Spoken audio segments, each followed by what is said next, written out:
राधे राधे। बोलो विष्णु लक्ष्मी की जय। आज हम कार्तिक मातम का 23वां अध्याय सुनेंगे। यह कथा सुनकर ऋषि कहने लगे, हे सूत जी, भगवान के चरणों से उत्पन्न हुई गंगा जी की महिमा कहिए।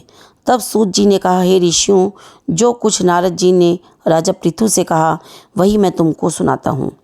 इंद्रादिक सब देवताओं को उत्पन्न करने वाले कश्यप जी की 2 पत्नियां थीं। एक अदिति जिसके पुत्र देवता कहलाए तथा दूसरी दीति जिसके पुत्र दैत्य हुए। देवता तथा दैत्यों को नित्य ही कलह रहा करता था।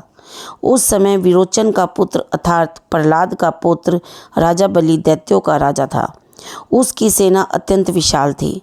उसने समस्त पृथ्वी को जीतकर स्वर्ग का राज्य प्राप्त करने के लिए देवताओं पर चढ़ाई कर दी। इंद्र की पुरी को चारों ओर से घेर लिया। देवता भी युद्ध करने के लिए बाहर आए। तब अत्यंत घोर संग्राम हुआ। एक दूसरे पर प्रहार करते हुए कई वर्ष बीत गए। इसके पश्चात दैत्यों का बल बढ़ते हुए देखकर देवता मैदान छोड़कर भागने लगे। तत्पश्चात दैत्यों ने सारे स्वर्ग पर अपना अधिकार जमा लिया।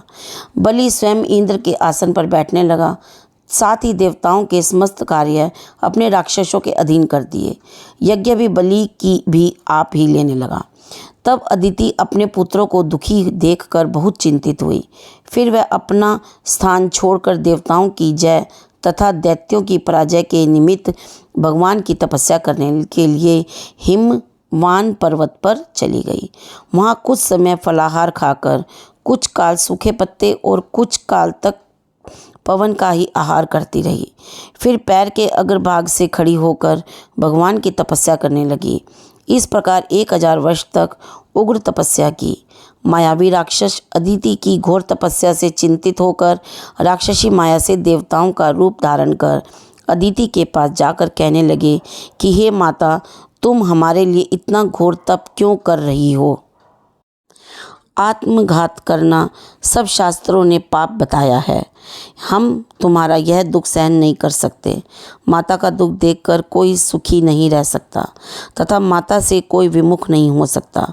शास्त्रों का वचन है कि जिसके घर में कल्याणकारिणी माता नहीं तथा प्रिय बोलने वाली पतिव्रता स्त्री नहीं, उसका जीवन निरर्थक है। अतएव आप तप छोड़कर अपने पुत्रों को सुखी कीजिए। परंतु यह सुनकर भी अदिति समाधि में चलायमान न हुई।